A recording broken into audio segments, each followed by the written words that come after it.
Hello students, welcome to my YouTube channel. मेरे प्यारे प्यारे बच्चों, आपका इस वीडियो में स्वागत है।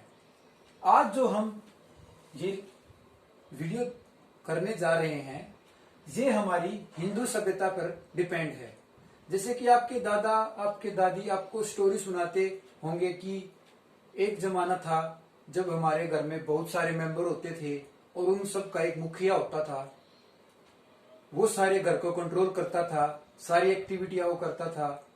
आपने ये सुना होगा, नहीं सुना है तो एक बार आप पूछ लेना। तो मैं आपको एक ऐसे गांव में ले जाऊंगा जहां से ये कंसेप्ट हमारा क्लियर हो जाएगा। और आशा करता हूं कि आपने लास्ट वीडियो देखा होगा जो हमने बिजनेस सब्जेक्ट हम स्टार्ट कर चुके हैं, जिसमें हमने सोल प्रोप्राइटर पढ़ा था। यानी बिजनेस में एक व्यक्ति ही उस बिजनेस का ओनर होगा।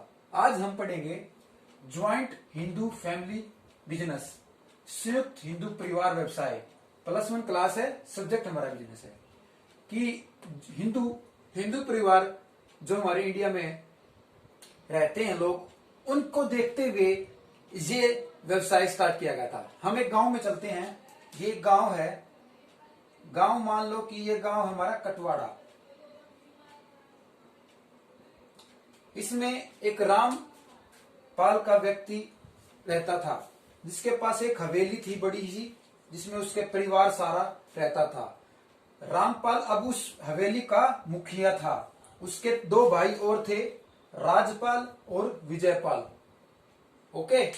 और उसके बच्चे थे दीपक, स्वीटी या फिर हिमांशु, विनीत, बहुत सारे उसके बच्चे थे उन दोनों भाइयों के। तो उनका एक बड़ा सा परिवार था। टोटल मेंबर उनके 50 थे, 50 उनके टोटल मेंबर थे। अब उन 50 मेंबरों में मुखिया था रामपाल।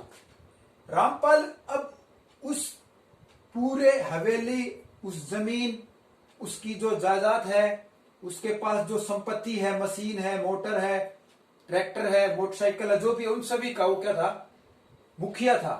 तो उसने को देखते हुए एक बिजनेस क्या सोचता है और बिजनेस ने क्या पास किया, उन सभी व्यक्तियों को देखते हुए जो रामपाल जो मुखिया था, तो बिजनेस ये सोचता है कि क्यों ना हम एक ऐसा बिजनेस स्टार्ट करें जिसमें सारी की सारी फैमिली इन्वॉल्व हो।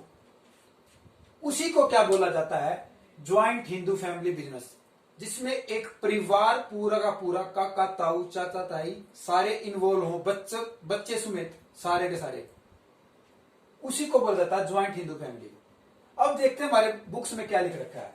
Meaning of joint Hindu family, it refers to that form of business organisation under which all those member, यानी सभी के सभी सदस्य जो एक संगठन के अंतर्गत आ जाएंगे। Joint Hindu family carry A business under the control of मुखिया या फिर कर्ता के कंट्रोल में हो। जैसे कि रामलाल के कंट्रोल में सारी जमीन, ये हवेली, ये व्हीकल सारे उसके कंट्रोल में थे, और वो अब बिजनेस का क्या बन सकता है, मुखिया बन सकता है। उसी को बोला जाता है ज्वाइंट हिंदू फैमिली। हिंदी में क्या लिख रखा है, इसका अभिप्राय व्यवसाय के उस प्रारूप से है जिसके अंतर्गत एक संयुक्त हिंदू परिवार के सभी व्यक्ति मिलकर, ये सारे के सारे टोटल मेंबर्स 50 मेंबर्स थे हमारे, ये सभी के सभी मिलकर क्या करेंगे, मुखिया द्वारा कंट्रोल में रहेंगे सारे के सारे। उस मुखिया द्वारा सारे परिवार कंट्रोल में रहेगा, और उस कंट्रोल में रहेगा तो बिजनेस को वो स्टार्ट कर सकते हैं। अब देखते हैं इसकी फीचर्स क्या क्या विशेषताएं। Operation according to Hindu law, कि मैंने बताया था कि जो बिजनेस स्टार्ट किया ये हिंदू लॉ के अकॉर्डिंग है। हिंदू लॉ के अकॉर्डिंग है तो इसको बिजनेस माना जाएगा। फर्स्ट पॉइंट हमारा क्लियर है, क्योंकि ये गांव था जिसको देखते हुए रामपाल ने अपना बिजनेस स्टार्ट किया। और हिंदू लॉ को, क्योंकि उसमें ज्वाइंट फैमिली थी, पूरी 50 मेंबर थे। हो सकता है वो अलग अलग होने जरूरी नहीं है, इकट्ठा होना जरूरी है। मैनेजमेंट बाय करता, अब सारा का सारा जो मैनेजमेंट कर रहा था, कौन कर रहा था, रामलाल कर रहा था। लिमिटेड लायबिलिटी, अब उसके पास देखा जाए तो हवेली थी, व्हीकल थे, जमीन थी, इसके अलावा उसके पास कुछ नहीं था। उसके पास एक लिमिटेड लायबिलिटी थी। मतलब वो लिमिटेड लायबिलिटी का मतलब क्या है कि उसने कोई चीज उधार नहीं ले रखी थी, उसके पास सीमित मात्रा में कोई चीज उधार थी। मेंबरशिप बर्थ, अब इसमें एक पॉइंट और है, अगर इस परिवार में कोई और व्यक्ति और बच्चे का जन्म होता है तो वो भी इस बिजनेस का क्या बन जाएगा, मेंबरशिप पार्टनर बन जाएगा। उसी को क्या बोला जाता है, मेंबरशिप बाय बर्थ, यानी जन्म से सदस्य है। कि इस बिजनेस में जो व्यक्ति जिसका ये मुखिया है, अगर उसके घर कोई नन्ना मेहमान आता है तो वो भी इस बिजनेस का क्या बन जाएगा, मेंबर बन जाएगा। अब इसकी एडवांटेज क्या देखते हैं। सबसे पहला इजी टू स्टार्ट। अब हम रामपाल को देखें तो वो इजी अपना स्टार्ट कर सकते हैं, क्योंकि वो मुखिया है बिजनेस का, वो अपने घर को चलाने के लिए बिजनेस को स्टार्ट कर सकता है और वो मुखिया बन सकता है। उसे कोई लेट नहीं हो सकता, यानी उसको काम कर शुरुआत करने में आसानी होगी, कहने का मतलब ये है। गोपनीयता। अब अगर रामलाल के हाथ में सारा कंट्रोल है तो वो सारी बातों को अपने मन में रखेगा, किसी को बताएगा नहीं। Quick decision. रामपाल अकेला है तो डिसीजन अकेले जल्दी से लेगा, क्विकली लेगा। अब इसकी लिमिटेशन हो सकती है, यानी इसके फीचर्स हो सकती हैं और इसकी एडवांटेजेस हो सकती है, लेकिन इसके कुछ डीमेरिट या फिर लिमिटेशन भी हो सकती हैं। क्या? Limited resource.